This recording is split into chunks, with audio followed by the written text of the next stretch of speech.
guys! So, andito na naman po kayo sa aking YouTube channel.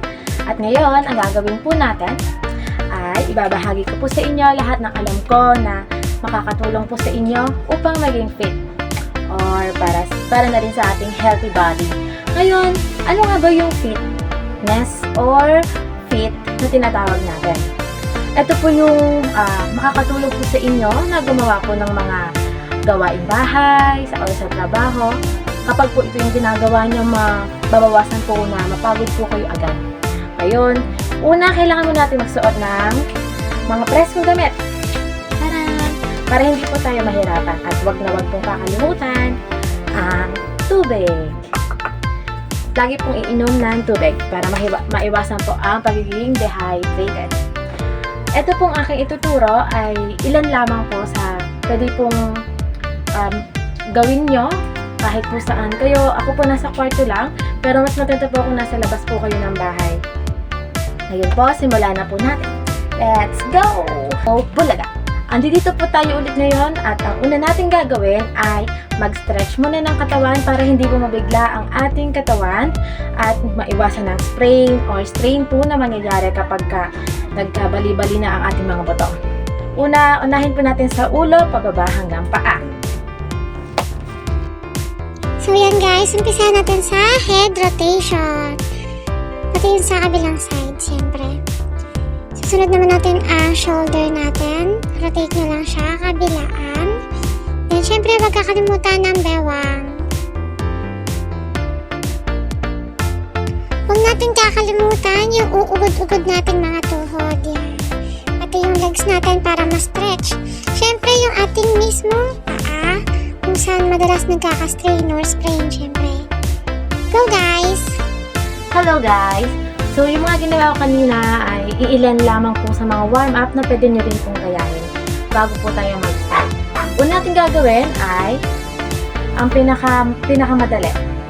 Mag-jogging lang po tayo. Syempre, wala tayong malawak na space. Ngayon, gagawin po natin sa mismong spot na lang po natin. Ito po yung una na pinakamadali na binabaliwala po ng iba na sinasabi na simple lang, baka walang mangyari.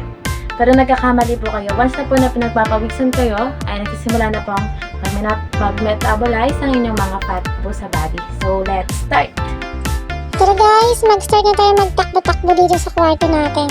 Kala ng mga aso ko, napapano na ako.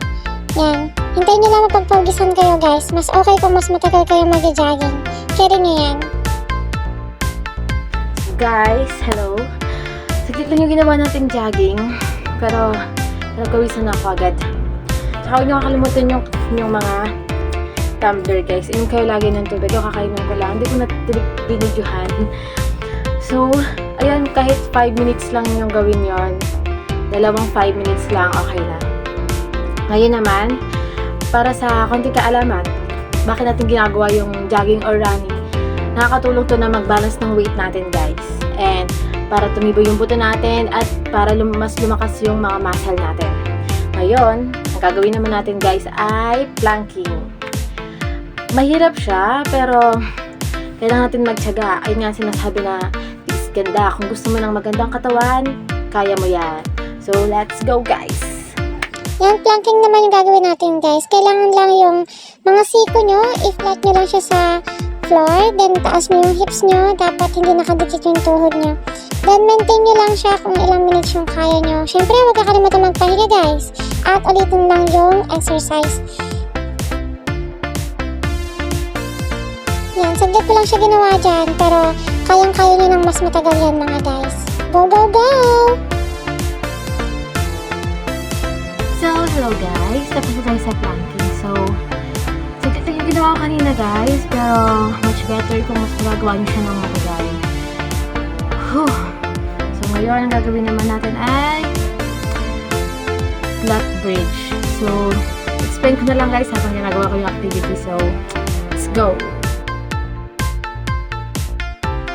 Yan guys, hanap kayo ng komportable yung pwesto. Basta yung kamay nyo nasa floor lang, naka-straight lang siya sa floor. Yung legs nyo open nyo. Yung stamina nyo, move forward nyo. Then dapat pati yung butt nyo i-move forward nyo. Dapat yung chest nyo dyan, balance lang din. Okay, Huwag masyado magmamadali guys. Huwag din yung sobrang batak na batak kasi mas mahihirapan kayo. Kailangan sa pag-up nyo ng hips nyo and waist nyo, dapat dun kayo hihinga. Mag-exhale dun kayo para mas mapadali sa inyo guys. Yan, syempre magpahinga din kayo ng mga ilang seconds, then go ulit. Ginawa ko dyan guys, 10 times 3 reps siya dapat. Kaso agad ako napagod kaya 2 reps lang siya. Pero kayo kaya nyo yan guys.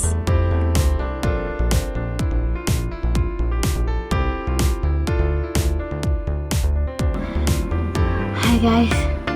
So, ginawa ko kanina, nag 2 sets lang ako ng 10 times ko siyang inulit. So, pero mas maganda kung 3 sets mo siyang gagawin.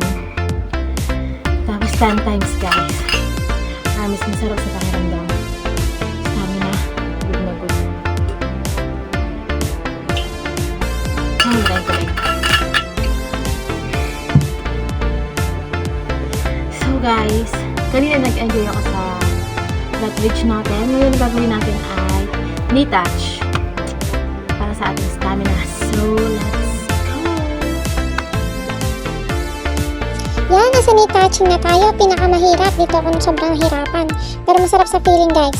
Mas okay guys, kung meron kayong kasama dyan, pahawak nyo yung paa nyo. Tignan nyo naman yung ginagawa ko. Parang niloloko ko lang yung sarili ko. Ngayon guys, aabutin nyo lang yung tuhod nyo dyan. Dapat yung mga talampakan nyo dikit lang siya sa floor. Hindi dapat umaangat. O yan yung ginagawa ko dyan. Kasi wala nga akong kasama, nahihirapan ako eh. Pero kayo guys, kayang-kaya nyo yan. After ng 10 times na pag-angat nyo dyan, pahinga kayo. Tapos gawin nyo ulit guys. Kayang-kaya nyo yan. Go, go, go guys!